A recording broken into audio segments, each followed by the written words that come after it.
Yuji just became the aliens' worst nightmare. They screwed up big time by coming to Earth.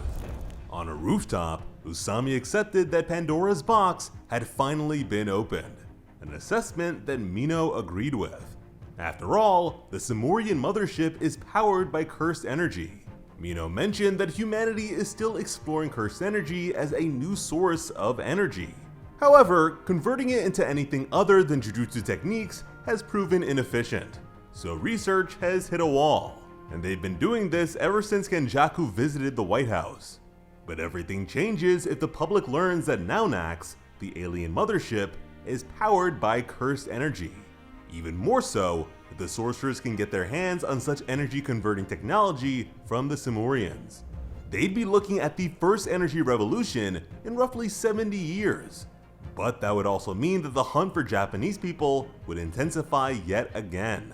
Mino asked his superior what their course of action should be. Usami decided that they need to keep it a secret. Mino couldn't believe his ears. Usami isn't willing to share the information with any other countries until their many issues with international laws have been dealt with. And to do that, a non-disclosure agreement with the Simurians would be needed. Which is why building a strong relationship at the dinner party is so important. And that's when Mino suggested a political marriage between the Japanese and the Simurians. Usami scolded his assistant for such an antiquated idea, but Mino was just joking. Usami believes that earning a favor from the Simurians would be their best bet. They need to leave the dinner with tangible results that are good for both sides. Just then, Mino received a call. Yuka gave him a loud greeting. She was calling to tell them about the takopa idea. The Rumelian twins were taste testing, and Cross seemed to be enjoying it. They were also making a request for some high-quality octopus. To that, Usami decided to make full use of his connections to ensure their success. Which brings us to a beach. A bald man wearing shades asked them how many tentacles an octopus has. Reasonably, Tsurugi's answer was 8. The man laughed and agreed, but the octopi thereafter only has 1. Wancha octopus are apparently a mutated variant of giant Pacific ones. And although they're born with 8 tentacles, 7 of them shrivel up in adulthood. All the while, the duo wanted to skip the explanation and get to the point already. The man exclaimed that the flavor of all 8 ends up being packed into 1, making it the perfect gourmet octopus. Now they were a lot more invested. That said, there's a reason why they're not seen much at market. But since Usami was the one who connected them, the man was sure that they'd be fine. Now, he's bald, he has shades, and a good helping of melanin. But he also has eyebrows, so I'm not so sure that this would be an elderly Miguel. If anything, he's more likely to be his son. After that, Tsurugi learned that Maru can swim. Maru even overshared to include that one time he was taken by a flash flood. Tsurugi took the first dive under. There, he saw a whole bloom of jellyfish. The octopi were just beyond the swarming reef. Tsurugi recognized the difficulty, but was more interested in scaring his sister with their prize-to-be, which is a very brotherly move. Meanwhile, Yuka had a handful of pills, as of course she is suffering from what is effectively brain cancer. She popped them all in her mouth with ease. Cross questioned the fact that Yuka still hasn't told her brother about her illness, something that Yuka totally refuses to do. She isn't interested in getting any special treatment. Instead, she wants things to be how they always are. Cross could only accept her words. Meanwhile, Maru was at a loss for words. Tsurugi did not come out unscathed, but he did get the octopi. His face was so bad that Maru had to double check that it was actually him. Tsurugi sat down. Then he claimed that it was no trouble at all. Like Yuka said, her brother insists on looking cool all the time. Before Maru's turn, Tsurugi suggested that he wear a rash guard. But as a warrior, Maru refused, although he didn't really know what a jellyfish was. Either way, Maru planned to catch an even bigger one than Tsurugi. So he dove right in, and emerged with a similar appearance. Even his assessment of the difficulty was the same. Man, they really sent SpongeBob and Patrick on this one. Tsurugi was sure that his catch was bigger, but Maru wanted to stretch them out first, since his pride as a warrior was on the line. That made Tsurugi wonder what it means to be a warrior in Rumelian culture. According to Maru, it's pretty much what they call sorcerers, although only men can be warriors. Tsurugi questioned if female warriors aren't allowed, but that's not exactly the case. Rumelian women just can't use Rolaluka, which is what they call cursed energy. They can only be windows, as in the ability to see manifestations of cursed energy. So seeing a female sorcerer like Yuka was actually a surprise for him. That said, the Escunte do have female warriors. It's just that Maru isn't familiar enough to say anything about them. Now, according to Rumelian faith, the Kalyan were sent by the gods and gave their ancestors Jujutsu. It's also said that men wield this power because they can't bear children, so they're meant to protect women and children with it. To Tsurugi, that sounded a lot like the Reiwa era. When Maru asked about that, he clarified that it was a long time ago. However, that's the era that we're living in right now.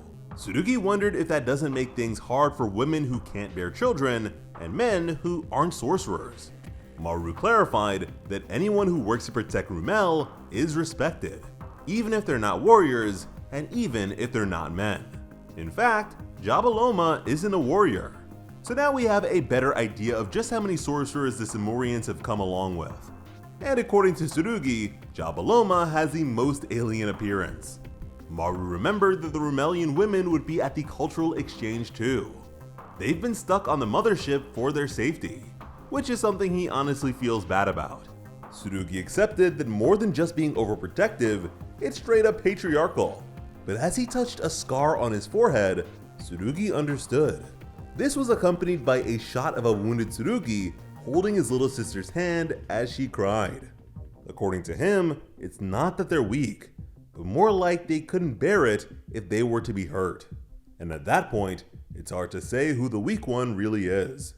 Maru agreed with a chuckle, and this just goes to show how devastated Tsurugi is going to be when he finds out about his sister's condition. But with that, their task was complete. So now it's time for the main event. And just like Maru said, the Rumelian women have arrived, and they seem to be enjoying the meal. Meanwhile, Jujutsu High's nutritionist, Kyoko Tomoe, was freaking out. She had no idea that the main course of takoyaki would be party style. Yuka admitted to knowing that Kyoko prefers to cook all the food herself, but they waited until the last minute to tell her, so that consideration wasn't really worth much. Tsurugi told her to save the tentacle for the Simurians, but Kyoko was totally unfamiliar with the one-legged mutant variety. So Maru told her the name and even shared a bit of trivia. Kyoko had to wonder if he was alright in the head. Over dinner, the Rumelians asked their intended neighbors if they know a way to break the curse that was placed on Dabura's sister. Apparently, the Escunte placed a death curse on her. It's set to activate when their chieftain dies or when Dabura defies the chieftain's orders. So as it stands, if the Escunte come to crush them on Earth as their culture dictates, the Rumelians are screwed. But for now at least, they're outside of the technique's range. But they're looking for ways to break it just in case. So opinions from the sorcerers of Japan were welcomed. Mino realized that this was their chance to earn a favor from the aliens. Usami explained that there's a cursed tool in Africa known as the Black Robe. It has the ability to cancel the effects of cursed techniques, so it might be able to help Dabura's sister if they can secure it. Dabura isn't very expressive, but listened intently. Since it's so valuable, getting their hands on the Black Robe isn't guaranteed to be quick. But either way, Dabura politely asked them to do so, and Usami promised to do everything that they can. It takes decades for Miguel's clan to weave it, but after almost 70 years, it should be good to go. With that said, Dabura excused himself for a moment. Mino was amazed by how well things were going, and that's when Yuka entered the scene with everything they need for the takoyaki party. Kyoko was right behind her, refusing to allow mochi of all things, as even cheese would be a better option. I mean, the idea kinda just sounds like making meatballs out of bubblegum. Either way, their directions converged and Yuka noticed Deborah. But instead of responding to her, he and Kyoko locked eyes. Between Usami and Jabaloma, 5 eyes went wide. Kyoko and Deborah totally had a moment, like the classic shoujo kind. The nutritionist grabbed Yuka and dragged her back in a flash. She desperately wanted to know if she looked okay, and was freaking out about her lack of makeup. Meanwhile, Deborah hit his horns on a doorframe. So for the first time, his extreme composure has been challenged by a bit of silliness. Usami suddenly spoke to Mino. With his eyes still wide, he accepted that it might be possible after all. Namely, the marriage situation that Mino mentioned before. From there, the takoyaki party had a sizzling start. Usami warned them to be careful due to the heat. Unfortunately, Jabaloma still wasn't prepared and made the same face that I did. With that, Cross accepted that he was worried over nothing. Although Tsurugi did agree that just takoyaki would have been a mistake. But now, it's Rumel's turn to share. And that actually made Cross smile as he agreed. But back on the mothership, Osuki's friends wanted him to go with them to the cultural exchange. But if they wanted to go, he told them to do it by themselves. Clearly still unsatisfied with how the voting turned out. But someone else needed him immediately. Something was up with Elder Boro. Osuki ran over to see what was wrong. The elder was in great pain, and his third eye was crying. A stunned Osuki asked him what happened. The elder frantically spoke of danger. He grabbed the younger Rumelian and claimed to have seen the Earthlings, the Japanese. He saw them killing a Kalyan. And with the visual of creatures flying, it seems like the Kalyans are cursed spirits.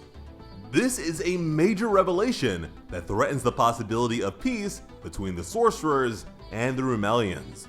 After all, killing curses is the majority of a sorcerer's job. And more than that, the strongest sorcerer on Earth, Yuji Itadori, has made it his life's purpose to kill every curse. He is the cog in the machine that will allow sorcerers to eradicate all curses. What is the complete antithesis of the Rumelian religion? This story keeps getting better with each and every chapter. There is a lot to get into and discuss, so you can expect plenty more videos. As always, I'm Selective Otaku. Thank you all so much for watching and have an awesome day. I love you.